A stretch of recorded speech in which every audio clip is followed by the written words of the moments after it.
Hi, and welcome to Missouri Athletic Club Connections, a podcast highlighting Missouri's only premier athletic club. For more than a century, the Missouri Athletic Club continues to be nationally recognized as a premier athletic club, serving business professionals, civic leaders, and families in the St. Louis community. Today, we'll be discussing the MAC Artistic Vision with Kara Kelp. Kara is part of the membership team as a development executive here at the Missouri Athletic Club. And welcome, Kara. Thanks for joining us. Of course. Thanks so much for having me. Great. Well, we'll have a good episode today. Great. So first, tell our listeners a little bit more about what your role is here at the Missouri Athletic Club. Sure. So I work in the membership department with you, Rodney. I started last year in May of 2021. I work focused on member engagement and recruitment efforts generally.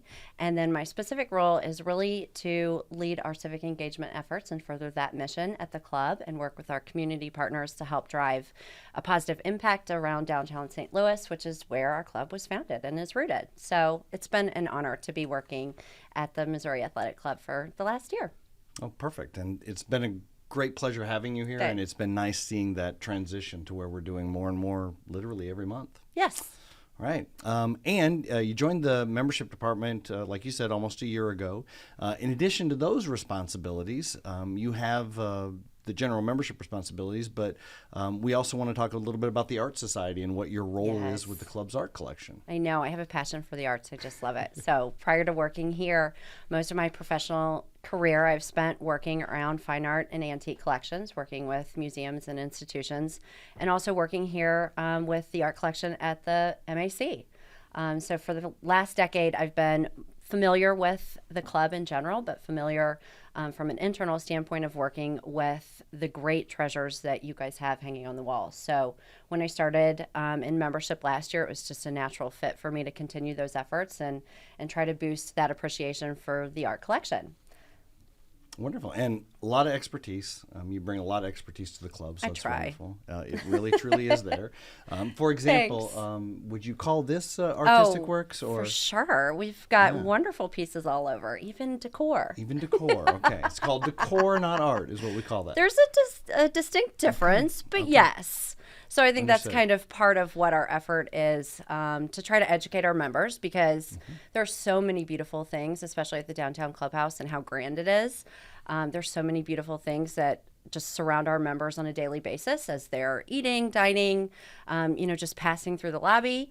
And I think we can better serve our members by continuing to tell all of those stories about how those pieces came to be, and educate them a little bit more about the great artists that are represented in the collection.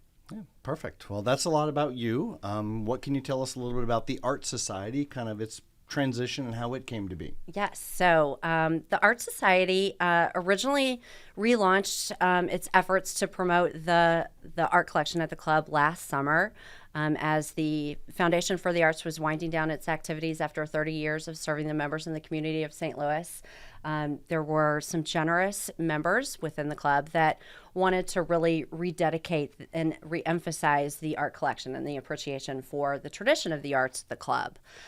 So last summer, we actually launched our programming with a reception, and we've been fortunate to develop some really great events over the last 6 months or so.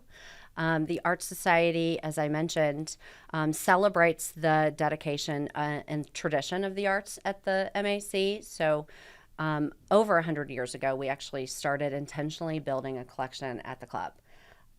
The Downtown Clubhouse has always stood on this corner, but when the clubhouse, as we know it today, was erected in 1916, one of the first efforts was really to not just decorate the club, as we talked about decor, but to complement the grand architectural details and the grandeur of this building with something more substantial. And to look to the St. Louis arts community to really start building an intentional fine art collection. So the members at the time in 1918 pulled together some money, as our members are so generous to do, And they acquired our first painting in 1918, which still hangs in the lobby today at the Downtown Clubhouse. It is a painting called Windswept Merrimack by Thomas Barnett, who was involved in St. Louis as both an artist and also as an architect, helping with some of the Downtown Clubhouse's architectural designs as well. So he was a natural fit to celebrate and to be a patron to support a young artist locally, and to include that as one of the first pieces acquired by the members for the benefit of future generations of members to enjoy. Right, and still enjoying it today, obviously. Still enjoying it today. Yeah. So the Art Society, as I mentioned, we've got 84 charter members. That was the original intention at the time last year when our Foundation for the Arts was winding down. They pooled together and generously contributed enough money to acquire 13 artworks from the collection of the Foundation for the Arts that have been on display at the clubhouse and enjoyed by members, and to retain those for the club to continue to enjoy. And there are 84 of those charter members, but we continually add interested members outside of just those to support our ongoing programming. That was just the start of it. And I think we're getting wonderful, great feedback from our members who've come already to some of our events to learn more about really what the goals are of the Art Society and what we're trying to accomplish through our programming. And it's encouraging. It's encouraging to see the interest. I think it still exists as a tradition for the club. Right, and keeping with the theme of the podcast here, it's about those connections, and I think that's what that has done, is connected those art lovers. Yes. And I know for a fact, the last event that was held, I was really stunned at how many people were there. It was me too. Yeah, it was really it really filled the art lounge. It was a really vibrant, lively discussion, and again, that's what it's about. The MAC connects those people and brings everybody together. Yes, yeah. I know. I was thrilled too. I have wonderful leaders that I'm working with. So past Governor Kim DeMott and past Governor Judith Hansis and Maureen Warner. They're working as leaders with me to develop this programming and to really drive the message of our, rededicating ourselves to the tradition of the arts, and to tie that strategically into what arts and other, cultural gems exist in our community. So together we've developed some really great ideas. We've got ideas that carry us through to next year, some lofty goals as well. But I think so far it's really encouraging to see members who I haven't had the opportunity to meet yet coming and supporting some of our programs and being interested to see how these programs evolve. Yeah, I think it's off to a great start for sure. Thank you. No, I know. I'm thrilled. So it's a passion of mine, and I'm glad to continue it here for the club. Wonderful. We're happy to have you do it. So next, what makes the Art Society different from other groups at the Missouri Athletic Club? Sure. So we aren't a club within a club. We are a special interest group of members just dedicated to preserving and promoting the club's collection, like I said. What makes it different is that really it incorporates anybody. You don't have to already be interested in the arts. You don't have to have an understanding about the art collection already. You don't have to be knowledgeable about different artist techniques or anything like that. It's not meant to intimidate or be a scary place. We're not going to always just solely focus on art. We're going to focus on the broader subject at hand. For example, you referenced the last event we held that incorporated local historian and author, Nene Harris, was our guest. We invited her to come give a presentation about the evolution of downtown St. Louis, which naturally encompasses, the strong history surrounding our downtown clubhouse, which includes so many different industries, so many different groups of people, so many different changes around the city, but also highlights the spectacular architectural details that we sometimes take for granted when we aren't stopping to pause and look up and notice those details just outside of our downtown clubhouse, but all over the city. So she started that presentation that's going to be 2 parts because there's just so much to share. But I think it really then was able to speak to a larger audience of our members who maybe didn't have a specific interest in a certain artist that we were highlighting, but generally had an interest in just celebrating our city and celebrating the founding of the MAC in the midst of that rich history taking place here in the city. Yeah, wonderful. I like one thing you touched on was the different arts, and obviously sounds like, we're not being judgmental towards whoever joins the group. It's whatever you're interested in. Exactly. So that's a really, really great thing. I'm obviously not this art aficionado, but I have things come on, know an artist. Know one. We do. I was going to talk about that later, but we can talk about it now. I mean, no. I'll follow we'll talk your about script. it later when we talk about favorites. No. We'll do that. You drive the interview. Artists. Okay, fair enough. Okay. And see, look, we're here at the next question anyway. So, what is your favorite piece in the Downtown Clubhouse? Well, I have a lot. That's like asking who's your favorite child. Yeah. I mean, that's really kind of a hard question, but I do have one that just really speaks to me every time, and I highlighted it in our March Cherry Diamond issue. It is kind of tucked away, so a lot of members may not really have seen it. It's not out in the open in our public spaces, but you can see it. It's in a private office off the back corridor of the Downtown Clubhouse. So as you're coming in from the north side of the building and passing by that office off to the right before you just enter the lobby, you'll see this painting hanging against the brick wall, and it's substantial in size. It's large scale. And you really do need to appreciate it from quite a distance because there's a lot going on. And it's vibrant and it's energetic, and it's one of my favorite artists. Fred Green Carpenter is a local St. Louis artist who married another wonderful artist, Mildred Bailey Carpenter. I've worked with their works over the years in many collections and seen a lot of great auction results from their works being sold over the years. And it always impresses me when I find one of their new works in someone's home. At the same time he was producing the work that we have, the Students' Bazaar, in 1919, he was also creating some of the lunettes at the State Capitol building in Jefferson City. Yeah. So you can find his work in public places, and you can also find them tucked away in private collections. And this is a really phenomenal example of one of his works. So I love it. Some other people might be like, oh, no, I love the cows. Sure. Or there are a million others to choose from, really and truly. But this is one of those that you have to stop for a minute and really take it all in. But it's a great example by the artist, and I'm just thrilled that it's in our collection. And I think that's also part of what I'm hoping our members will learn through our events at the Art Society is really to appreciate that we've got some amazingly talented artists represented within our collection. A lot of those artists come from St. Louis or are working in St. Louis, and you can find their works elsewhere in private collections and public places. And it's just wonderful that we have them every day, that you can attend a reception and stand right next to them temporarily. Right. Exactly. Right. It really is amazing. So, yeah, that'd probably be the one I highlight. So to show how savvy I am, in my office, is Yes. that decor or artwork?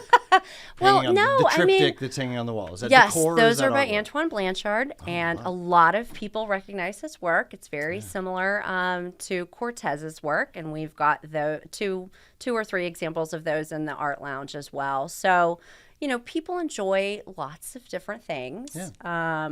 And we do have an array of artists represented throughout the clubhouse, and it ranges in time frame. But predominantly, I'd say overall, we've got a good number of 19th and early 20th century kind of American and European genre scenes, or scenes of everyday life and landscapes, things of that nature. So you've got some Parisian scenes hanging over your head in your office. Yes, I do. I have a wonderful artist.